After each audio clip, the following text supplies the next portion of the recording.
we have a guest with us, Michele Crochetiere. To give people a backdrop, you've been in this industry for 20 years and you've worked first in multifamily in various companies on the management side in different leadership capacities, obviously starting from the very bottom and working your way up and having lots of experience there. And then eventually jumping over to the vendor side, working with Grace Hill for a time, and now 111 Advisors, where you're helping people better utilize mainly your property management software. So helping navigate that, helping people know how to use that better, because we all, especially if we're new to the industry, we need a little help. And even if we aren't new, we still need help. Right. That's where you got obviously step in. With that backdrop, you went up the ranks, but then you had some major things happen. But you also mentioned having some leaders and mentors that really help mold. So I'd love to hear about that first. And I'm sure that kind of ties into some of your other story as well. Yeah, absolutely. So thanks again, Evan, for having me and giving me a forum to talk about my journey in multifamily. So on the mentor front, I think one of the things that's very exciting for me is that I've had a lot of really great role models, and I've had some role models that are maybe not that I would put in the great category. And I think from each person, I have taken something away. You always are able to learn from all of your experiences. And on this journey, you become a person who has evolved over time because of those relationships and interactions that you've had with people. I was very fortunate and I had a lot of mentors along the way, and some are still in my life, which is really exciting and rewarding. And they have seen me change and seen a lot of the things that I've been through, and others who have come and gone and have been in my life for a season. I've been fortunate enough to have that from all different angles and all different types of mentors. And when I started in the industry, I worked for Aspen Square Management, and they had a mentoring program while I was there. And now I'm a recipient of an excellent mentoring program here at Altus Group. And there is a couple different ways to have mentorship programs, whether it's a formal program like we have here at Altus, which we have an app that you can go in and request a mentor and put some skills in, and you can be a mentor, and then you can find a mentor, and it's really neat. It's almost like a little bit of a dating app. There's no swiping, but you can look for people to mentor you based upon the skills that you're looking to grow, which is exciting. And then there's other organizations that I work for that haven't actually had a full mentoring program. But what I found along the way is not in just finding mentors that you work with, which is always beneficial because those people understand the culture, but also mentors outside the organization and even in other industries that can help you look at things differently. Some of my greatest mentors helped me look at things differently in our business and helped me be more innovative and more creative in multifamily because they were from other industries. Now, it's helpful to have that balance, to have people that understand the industry, understand the culture, understand the demands that are put on you daily. But it is also helpful to have mentors outside the industry as well. I've been very fortunate to have people that can provide those different perspectives. And then I can pick up the phone anytime and say, hey, what do you think about this? Or what do you think I should do? Or which direction should I go in? And on the flip side of that, being a good mentor means that you're going to be honest. If I call a mentor, I don't want them to just tell me what they think I want to hear. I want them to challenge me. I want them to tell me what they think and maybe how they would do it or think about it differently. Hey, I understand this is what you're thinking, but did you think about this? What do you think about going in this direction? What do you think will happen? That's how we grow, is learning through those conversations and learning what those different options and opportunities are. So if you don't have a mentor, for any of your listeners that are thinking about mentoring or want a mentor or anything like that, it's pretty easy. Like I said, it doesn't have to be a formal process. It can be lunch every couple months. It can be a phone call. It can be anything. And I will tell you, it will change your life. When you went about getting mentors, especially ones that were outside your company because there was no formal way to get one, how'd you approach the person? Did you ask, hey, can you be my mentor? Or did you just form a relationship and it turned into that? Maybe they've never had a mentor. Like, how do they? Yeah. or know how to have that conversation, right? I think I've done both. I think when it comes to mentoring, there's been people that I've reached out to and I've said, I really would like to have you as a mentor. And here's what I think that looks like, or here's what that means for me. If it means lunch every other month, just so I can run some ideas by you, I think in your head, you have to get it straight what it means for you and what your expectations are. So when you ask, if you are going to formally ask that person, they know what they're getting into. Because trust me, they don't want to disappoint you. And so if you're asking someone to be your mentor, you want to give them an opportunity to understand what you're asking them to do, as well as be able to say no. You want to give them that opportunity. And if they say no, like, you can't get discouraged. And it probably 98% of the time has nothing to do with you. It has to do with competing priorities, family scenarios, and it's okay. Usually a no doesn't mean no permanently. It just means not right now. So regroup, say, can I check back with you in 3 or 4 months and see where you're at? And more often than not, they'll say absolutely. On the other side of that, from a sort of a non-formal perspective, a lot of my mentors are people that I've met working just in the field. I have one mentor who really trained me in the industry. She was a regional manager with me in Austin, Texas. And she taught me a lot of things about being a good human and not just about the business. I learned a lot about the business from her. She had several years on me. I was a property manager at the time and she was a regional. So she taught me a lot about financials, about reporting, about some of that higher level stuff that I hadn't really been exposed to. A really good dear friend. And I could pick up the phone and talk to her about personal stuff too. She's always been a real amazing mentor for me. And I would think she would say it's a two-way street. And I think that's one of the things about being a mentor that's really exciting, is a lot of times we think of mentors as giving advice or giving feedback, but mentors get something out of the relationship too. And a lot of times being a mentor, you get surprised at the things that you learn from the people you're mentoring. So we have a really good relationship, but I would say it is more of a mentoring relationship on both sides than it is necessarily a friendship, because it started in work, it was rooted in work, and there's definitely learning that happens whenever we connect. I take that relationship very seriously. I've known her for 20 plus years at this point. So she's been a really great, consistent mentor for me. And that was never anything formal. There was never anything where I said, hey, you're my mentor. Even if she's listening right now, she's probably, she talking about me? because we've never really had that kind of a formal conversation around it. But I would consider her one of the most influential mentors I've ever had.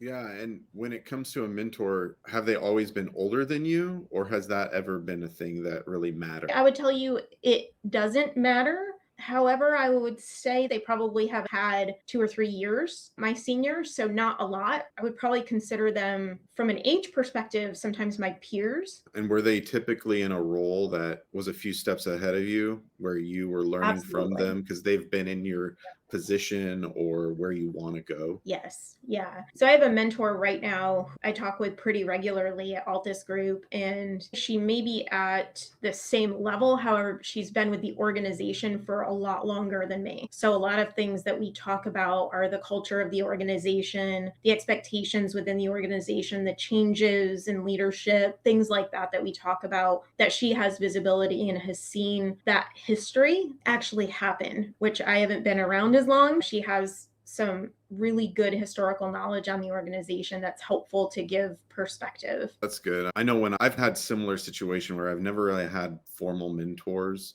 but I've had people that have been in my life that have been very influential and where I've learned a lot from them. Maybe they didn't view themselves as my mentor, but I look at them that way. But I think it is important to find people that are in either roles or they've just lived more life, can learn from other people, because sure, you can go about things on your own, and failure is a part of life a little bit, and we Right. learn from that. But we can also learn from other people and their wisdom and Absolutely. make things a little easier.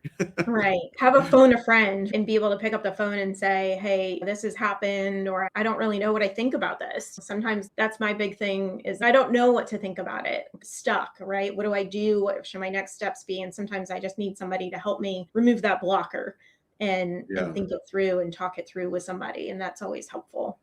I'm sure maybe mentors and people in your life played a big role in this, is that you went through a major health crisis. I think it would be Yeah. good to know what led up to that, whether it's Mhm. stress or the way life was Yep. going. Maybe even talk Yeah. about that, because I think people would benefit to know how your work and life decisions can play into your health. Yeah, absolutely. So I am one of those people. When I was a kid, my mom used to always say to me, one of these days you're going to stop burning the candle at both ends. And here I am, I'm still burning the candle at both ends. And I think I see a lot in our industry. I see a lot of people that do this where you're just working as hard as you can and you always want to get to that next level and just put in the time and you put in the energy and you just burn yourself out. And I used to say to people, like, I can sleep when I'm dead, right? I'm going to work my tail off. I'm going to spend as much time as I need to. I was really career driven. And I'm still really career driven. I've had a little bit of a mind shift since I got sick, but I was working in a job that was very demanding at the time. And I was working anywhere from 12 to 16 hours a day, 5 to 6 days a week, really pushing myself hard. And so when you're pushing yourself really hard, there are things that you let slip, like good diet. I am a burger and pizza kind of girl. I could live on burgers and pizza, but that's not good, sustainable food, right? If I never ate a vegetable again, I'd be okay with that. I'm not a fan of vegetables. So I was pushing really hard, and my body started to try to tell me to slow down. And of course, I didn't listen. And I was also one of those people that didn't really think that my health would catch up with me, or that getting burnt out was who I was. I thought it was something people talked about, and yeah, okay, you're burnt out, whatever.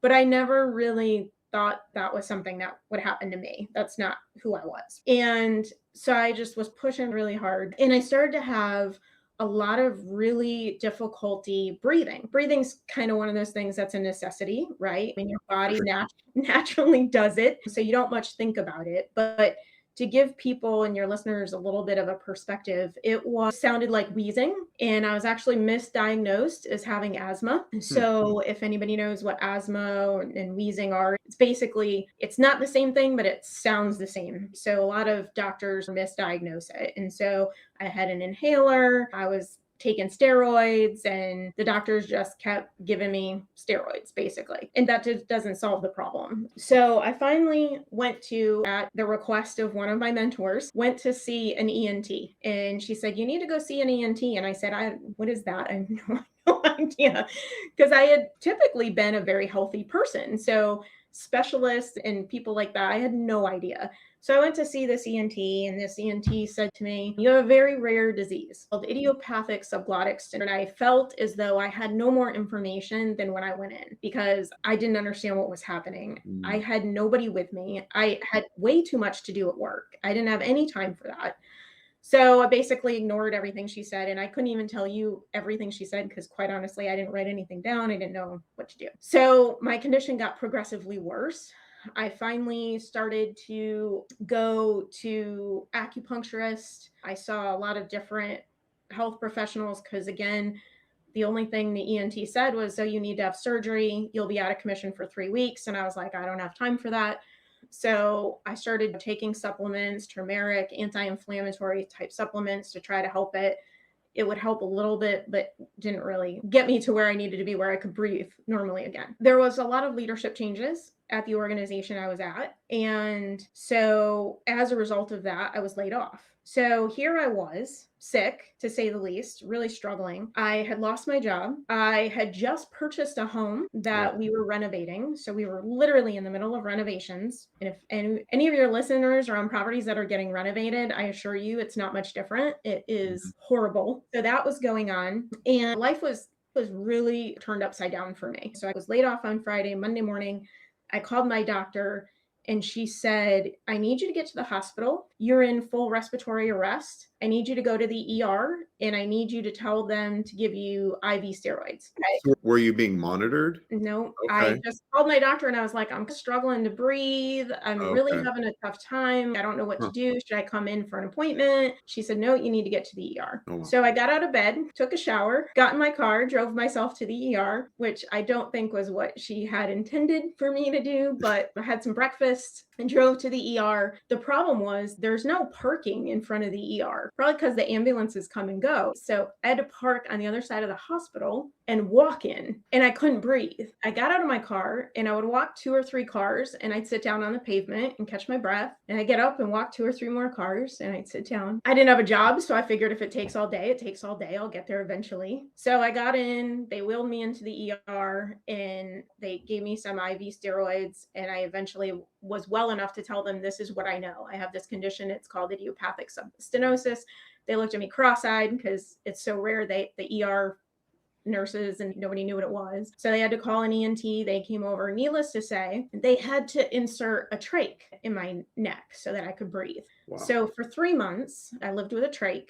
And I was told, don't leave the house. Going from somebody who worked 12 to 16 hours a day and was out and with people and in the office all day to don't leave the house was not okay for me. That was not going to work. So it was a really challenging time. And to add to that, I really couldn't talk. I don't know if any of your listeners have ever known somebody that has a trach. It goes right near your voice box. And so it becomes really challenging to communicate. So I would write stuff a lot if I wanted something like, hey, can you get me some ice cream? But it wasn't easy to talk. And so I wasn't about to go out and try to find a job. So I reached out to some people that I knew in the industry, some mentors of mine, and said, hey, do you have any work I can do? Do you know anybody that's looking for like data entry, something I can do from home? And they all stepped up and they all started giving me little jobs and work here and there, which kept me sane because then I could do something. And the other thing I did is I went back to church because I think they're not going to tell me you can't go to church. They told me to stay home because you can't get anything in your trach when you're out in the environment. But I was like, I'll go to church. I could just be cognizant of it and I don't have to talk. So that was my daily outing, was to go to church. It forced me to stop what I was doing and to think about who I was and what I was doing and what I was here for. So that made me shift my thinking a lot. But I think the biggest thing that really changed for me is that I have a lot more empathy for people now, especially people who have a medical situation or a family member with a medical situation that need the time or need a flexed schedule or need something different. They still need the work to do because I needed the work to do. There was no way I was going to sit in the house and watch garbage TV. I would have gone completely mad. Having that work to do and be able to feel as though I'm still providing value help me get through that 3 months for sure. So it was a very difficult time, but it did have a very serious impact on me and the way that I treat other people and the way that I think about how to be empathetic and be supportive and be thoughtful of what their needs are as well. Is there still ongoing things as a result of that? Do you technically still have that same medical condition?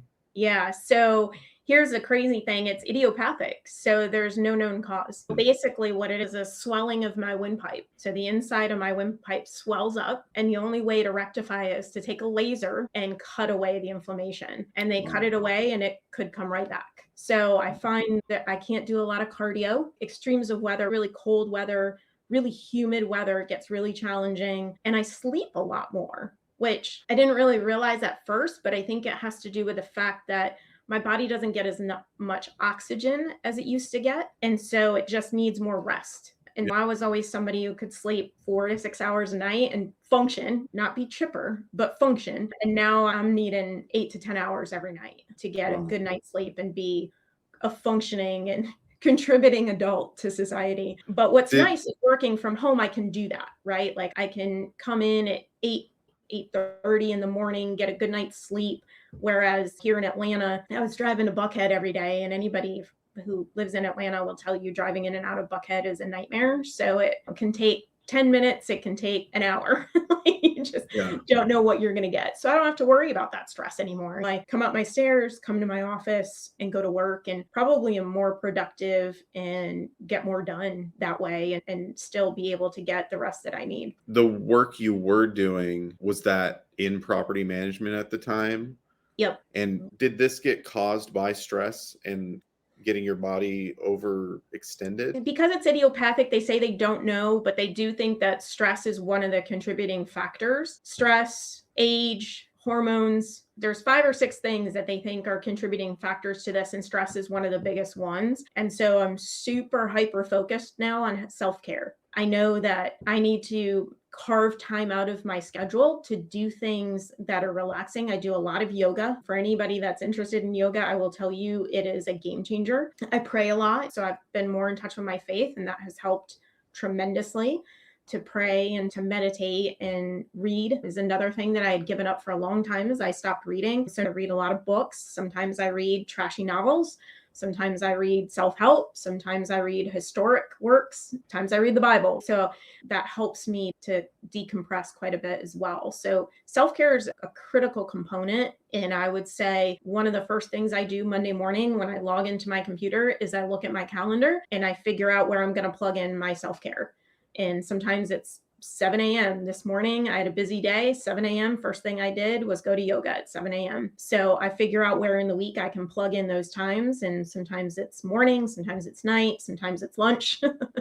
But I always find that time to plug in that self-care so that I can make sure that I'm balancing out my life. Was that hard for you Mhm. to really like add that to your life? Yeah. It's yourself.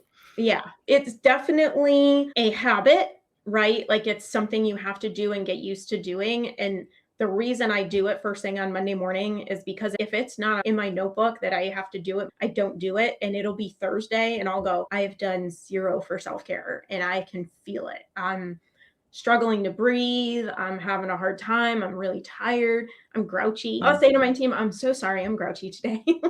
Like, Mhm. I need to go for a hike or I need to go play with the dog or something, but I need to do something kind of reset. I was never somebody that took PTO. I think the last, not at Grace Hill before that, I never took PTO. When I left the company, I had over 300 hours of PTO because I never Mm. took. There was always too much going on. I can't walk away. If I come back, this is the story we tell ourselves. I'm going to go on PTO. And when I come back, it's going to be a nightmare to try to get caught up. So I'm just not going to do it.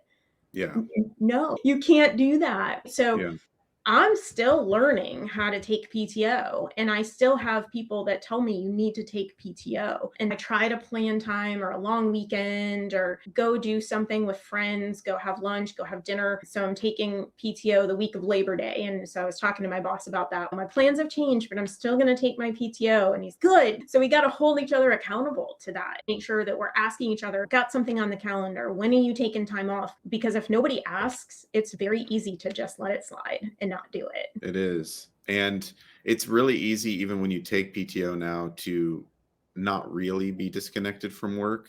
And Yep. it's on your phone. And I'm trying to be better at that too, because your email's there, you have Slack on your phone or whatever way you're connecting with your remote work team and all those people. So it is hard to disconnect fully, It but is. it's And I will tell you, important. yeah, we have relationships with people we work with too. And you spend a lot of time with them. So for me, it's hard if I'm like away from work, I'll be pinging them being like, hey, how's this client? How are you? Are you having a good day? Is things out? I care about the people that work for me. So Yeah. when I'm away from them, I want to check in and see how they're doing. Like Yeah. truthfully, right? Like I'm not just doing that because I'm their boss. I'm doing it because I care. And so it's hard. It's hard to walk away from the people that you care about for a week and say, Yep. oh, I'm not going to send them a note. I know. It drives me a little bonkers. Yeah. You feel disconnected. You feel disconnected. And so it is hard to do that. But when you have a situation like that where your health catches up with you, I have to. When I talk to my doctor, she's like, how's self-care going? What are you doing? What did you do this week? She holds me accountable. Like she is Yeah. on point. I think we can do that for each other. You don't need a doctor to tell you that. We need to do that for each other and make sure that we're checking in with each other and make sure that we're taking care of ourselves because it will catch up with you. And I will tell you, that's one of the most terrifying things in the world is to be that Yeah. sick. Yeah. So learn from my mistakes and my self-inflicted control freak workaholic personality. Like definitely take the time. What I think is amazing to me is younger generations, I'm in Gen X, younger generations seem to get this. They seem to have a better understanding of having a balance in their life that I never had. I just never, that was never something that was a priority for me. So Yeah. I think that they've got a better feel of how to manage their time when it comes to family and friends and other obligations on top of work. I think there is something to that. I think past generations, maybe our parents, tended to Mhm. work a lot and they had a quote unquote good work ethic. Right. But really, what they did was they worked more than they spent time with their families.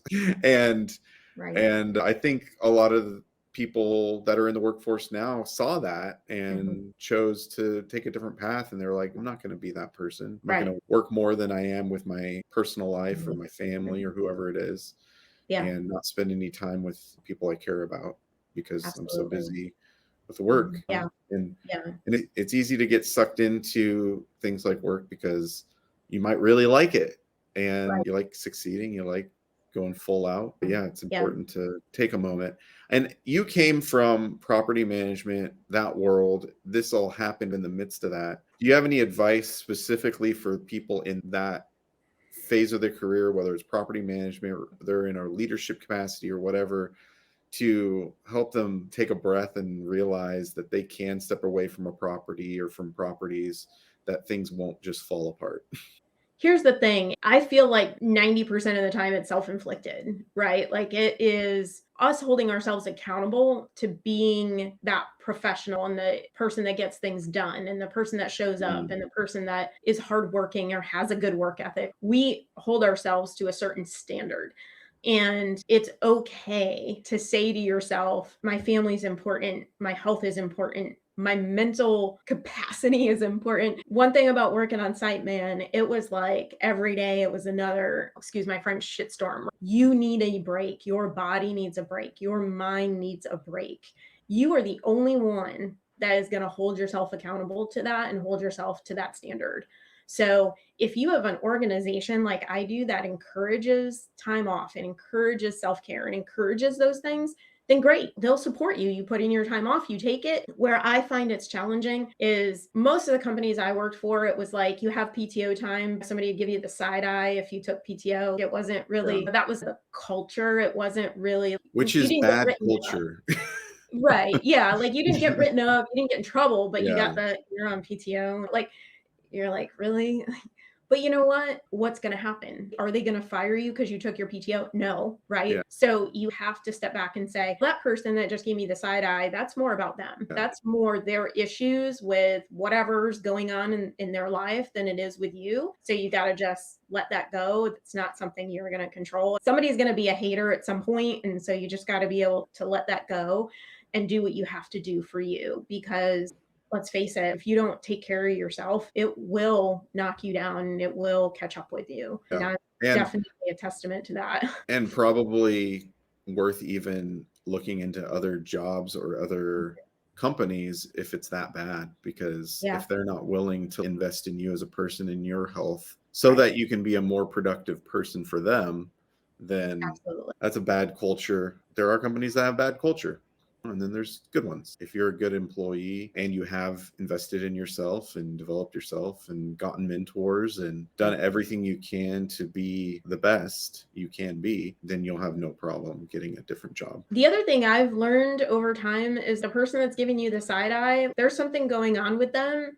Their day will come. Karma does exist and it catches up with people. And so sometimes I feel like for those people who are like that and who have that kind of attitude or personality, it will catch up with them. There's nothing you can do. You've got to let that work itself out. If you try to take all of that stuff on internally, that's going to catch up with you. So, as much as you can have those boundaries, that's something I have to work on too. There's only so much you can do about other people's behavior and the side eye look person and all of Yeah. that.